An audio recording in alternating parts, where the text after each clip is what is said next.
Well, I began with an enormous curiosity, interest in the sciences, and that curiosity remains. But what we could call life questions, the questions that invade all of us, emerged in my life.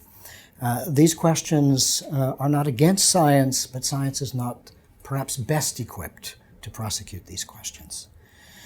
So I was pressed, pushed, harried into try to open myself to these questions. And that took me from molecular biology and a path into science and medicine into first a study and practice of Zen Buddhism, and then, like reading Shakespeare in Beijing, to my great amazement, my Zen masters helped me to understand the horizon of grace, of the religion that I was born into, Christianity, and in a way that's quite remarkable, helped to mediate my return to Christianity. Not with a disavowal or disregard for the great beauties that they introduced me to. So here I am, unexpectedly in this direction, like so many of us, virtually all of us. I was a person who became a professor of theology, a dean of Catholic Graduate School of Theology. Those were wonderful opportunities for me. And yet, these life questions and the drama of them, our shared lives, drew me beyond my calculation into the world of multi-religious cooperation for peace.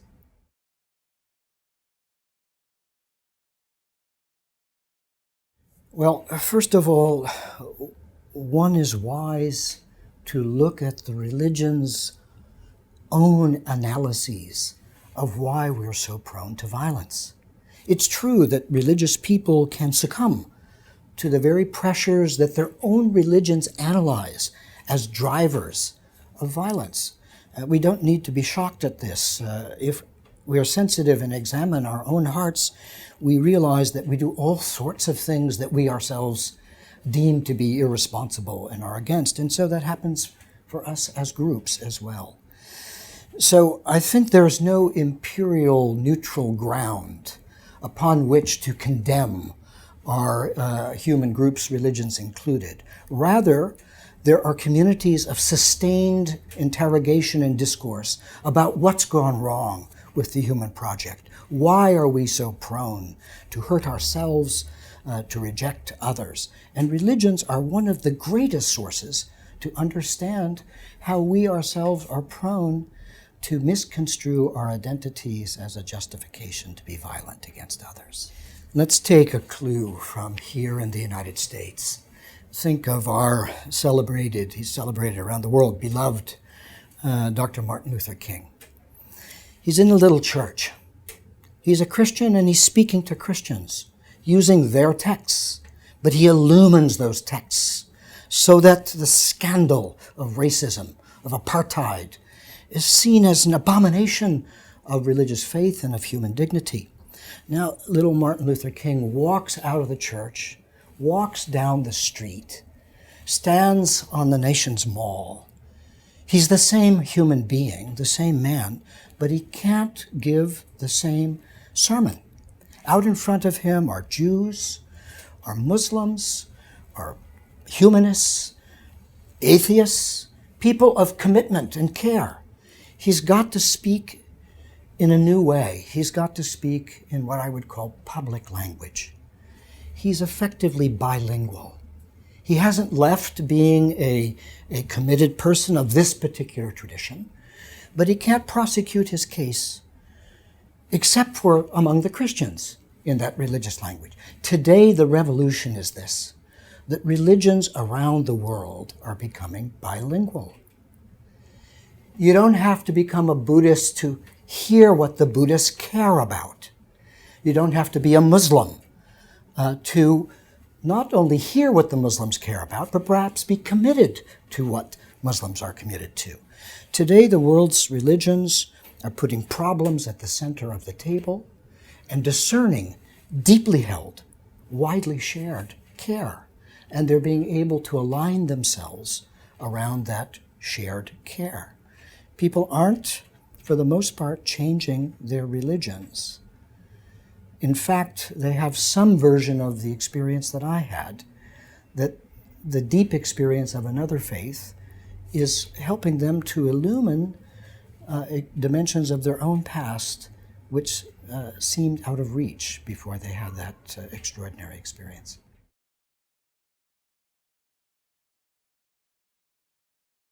Well, when I first began the work of multi-religious cooperation, it seemed like an exotic luxury to most. The Cold War was afoot. What is this private luxury of talking about the extremely private notion of your belief and maybe dialoguing with other religions? What's its public value? Today, the equation is shifted. Today, the narrative, religious narratives are being understood in terms of their profound potential to advance the common good.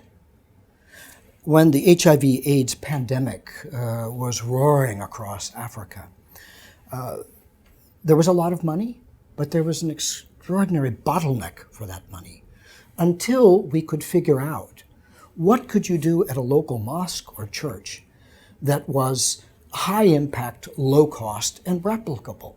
And suddenly you realized that you had a millennia of building of social infrastructure, morally animated, that was already present to be a platform to help those suffering from that pandemic.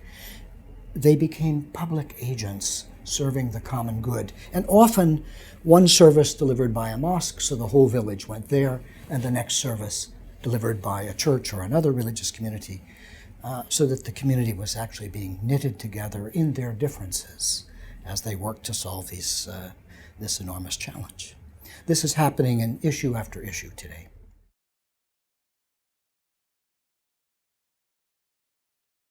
Well, there are differences across religious heritages, communities, about how one can relate the political and religion, how the political and religious dimensions relate. Nevertheless, there is a rather profound commonality of differentiation today, that the religious domain is not a synonym for the political domain. Religious care includes care for good governance, good politics, but they are not the same. And this is true, I think, increasingly across religious traditions, so that today around the world, people are able to say, we all want good governance, and governance should answer to us. Religion is another prospect. Religion recognizes that we are answerable to a mysterious ground of our existence, which we didn't elect into office. And this is a mystery for us. And these two are related.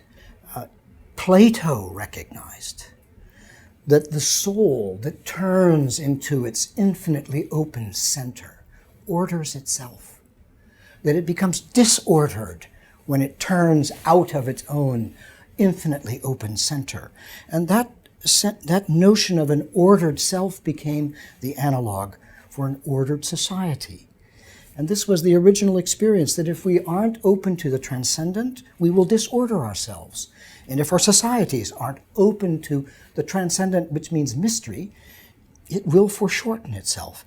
Today we have to work out that profound insight in a way that's open and respectful of a plurality of citizens and views about the meaning of existence.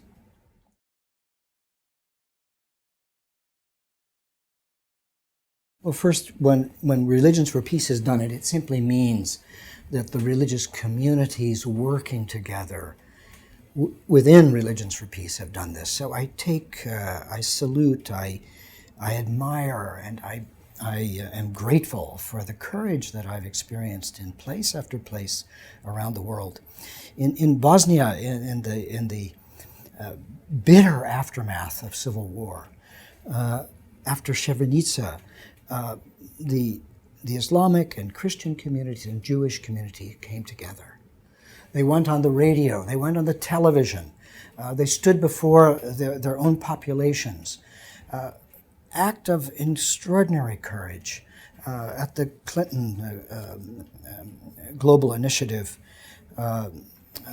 Madeleine Albright, together with the architect of the Dayton Accords, which ended the war, were talking about Bosnia, but they had also the Grand Mufti. And the Grand Mufti, before 400 or 500 people, stood up and said, I don't know where I would be personally. I don't know where my nation would be if it weren't for the formula of religions for peace, which brought us together, knocked on our doors when nobody paid attention to us. It was bitter and it was hard, but we knew as Muslims and Christians and Jews that we had to stand shoulder to shoulder for the well-being of our people. So I have seen that kind of example. I've seen the Sierra Leonese, the Muslims and Christians shoulder to shoulder, asked by both the government and the rebels to help mediate the civil war and do that. Both rebels and the President Kaaba, saying, without them, this war would not have stopped. And I've seen Syrians, after we couldn't convene the Syrian religious leadership, too dangerous for those controlled by the government to meet with those not controlled by the government, at the local level, at the mosque and the church level, mount minor little programs offering needed services, and simultaneously Alawite open to Sunni, Sunni protecting Christian, and most of this not reported. And these kinds of dynamics endlessly present in the most difficult situations on earth today.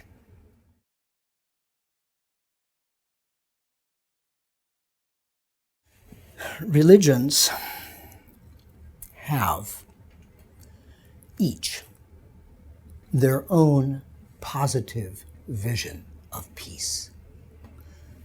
Salam, shalom, shanti, those are simple words, and I could list many more, in which the word peace becomes a short form for what would be human flourishing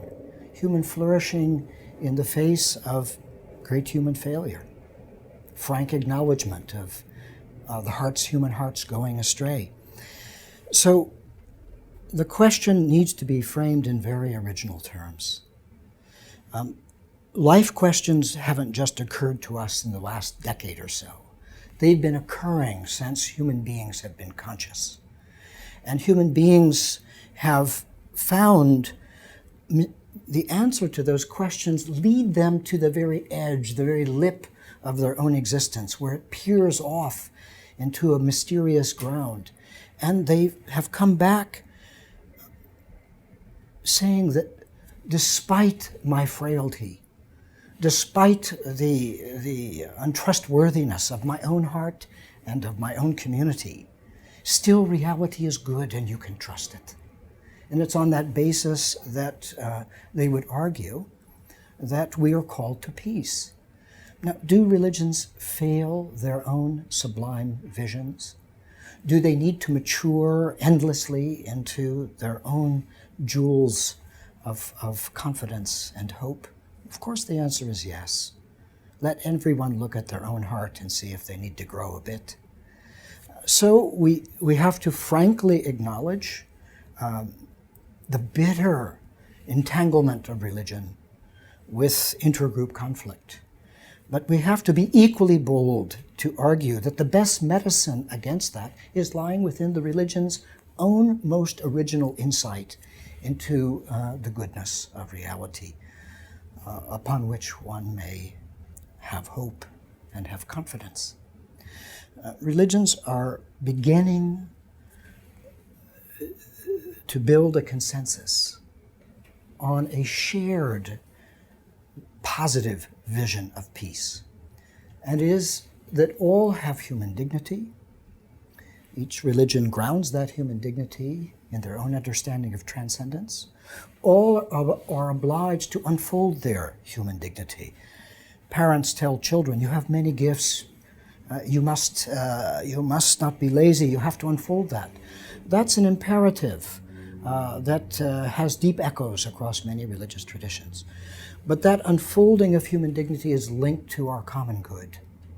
All need to be supported by a common good, and all in turn need to build up the common good that would support us all. This reciprocity of human dignity and the common good is widely shared among the diverse world traditions as a nexus of a positive vision of peace.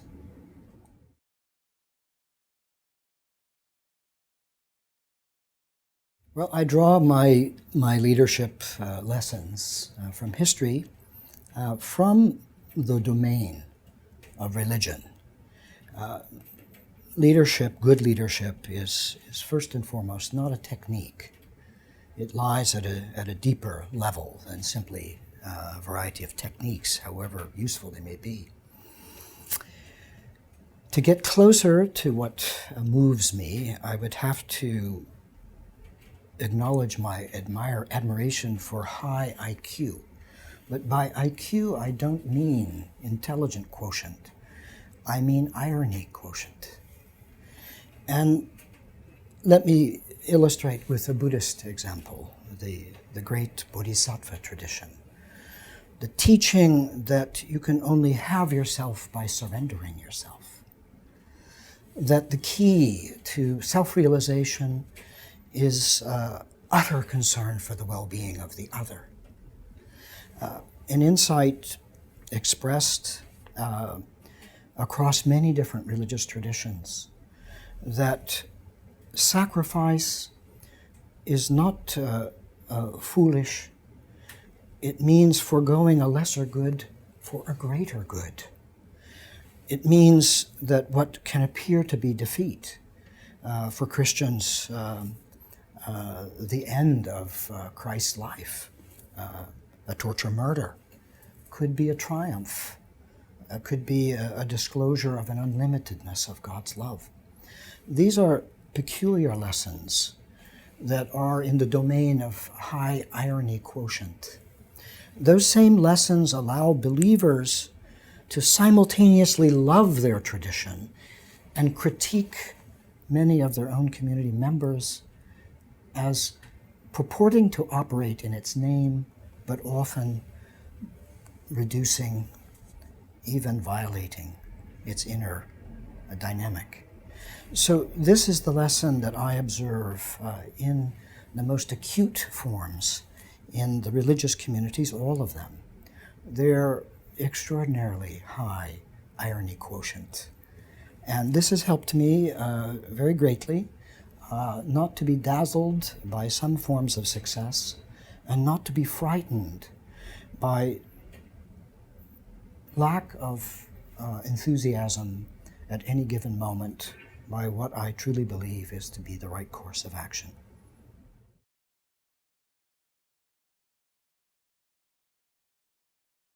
Much of my life has been a crisis of faith. Often I felt that I was on a sheer wall. I'm very unsure as where I could place my fingers or wedge my toes. Unsure how to take next steps. Patience is an underappreciated quality. Even impetuous people like myself are sometimes forced to have patience. And it's very distasteful at first. But because it's forced, one abides it. And gradually one begins to recognize that one was living in a kind of hope that one couldn't even call hope at the time. And that there was a transformation taking place as one was being patient. And in that in my case, being naturally arrogant, in that forced humility, there is a kind of learning that accrues. And as one is transformed by life, which we finally cannot fully manipulate, one's eyes are changed. In the degree that one's heart is flooded with a kind of goodness, one begins to see goodness everywhere. And the everywhere includes beyond all the borders, all the boundaries. One may feel anchored in one's tradition, but that tradition is working well when it has helped you to transform your own heart and your own eyes so that you see and celebrate the very goodness that your tradition was trying to help you to see. Swim deep. Nobody is not invited. There is no particular favored constellation of circumstances. Your circumstances are exactly right for you to swim deeply. The great yogas of the world's different religions, the great practices, invite us to concentrate, to pay extreme attention, not to flit from surface to surface, but to pay attention, to sound what's before us, to attend with the full force of our consciousness the best we can. And then ordinary life, the vicissitudes of trying to navigate being a human person, becomes a kind of yoga. One doesn't have to force answers. One can be, in a sense, unsure, unsteady, and at the same time stubborn and optimistic, or perhaps optimistic is not strong enough. One can keep going. But that's a practice that when we read our diverse traditions, we will see has been the field of experience in which mystery presents itself as mystery. And then mystery becomes your teacher.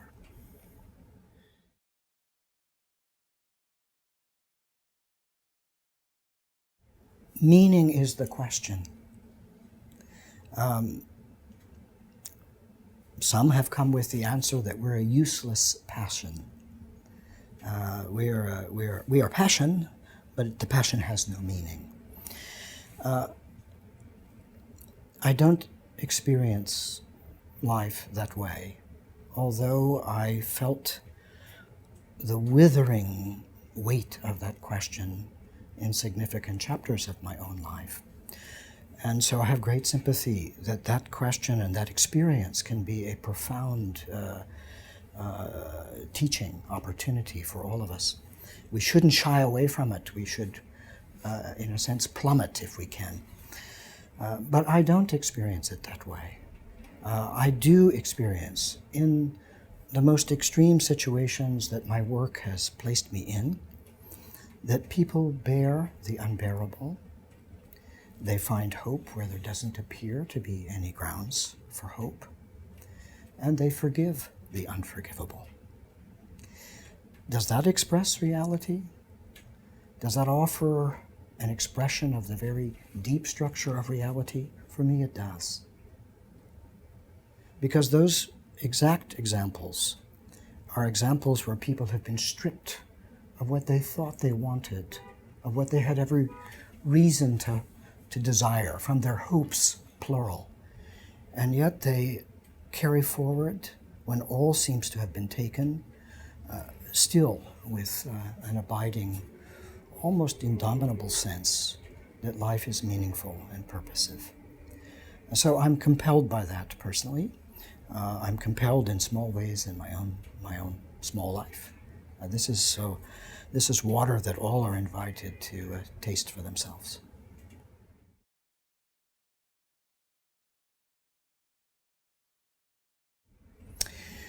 Here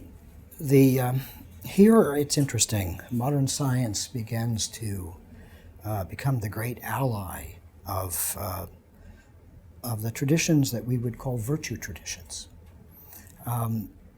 When people are philanthropic, their hormone profiles change, and they are more at peace and easy. And so, at least in a small way, science gives some indication that we feel satisfied and good by caring for others. Now, the virtue traditions have all understood this. This caring for the other becomes an instance of one feeling that one has achieved who one really is. Collectively, when others are suffering, can you really feel happy and satisfied as a human being? Are we made so that we are so dissociated from our common good? I don't think so personally. We can trick ourselves. We can try stubbornly to evade the well-being of the other. But in my own experience, people fall in love with reality itself and with the well-being of the other and of all. And they report that they are satisfied in a way that their cup runs over. And this has no particular sociological marking. This isn't the reporting of the wealthy, the middle, or the poor. These are the reportings of men and women in all sorts of circumstances. We need to re-examine, as we live in modern cultures in highly individualized societies, why we feel so lonely even as our personal freedom becomes the span of our personal freedom increases, and why we feel so connected in moments of adversity. Perhaps we don't need to lionize the adversity, but we need to understand the clue of our being connected. Connected with ourself, connected with the other, and connected with the source of our existence.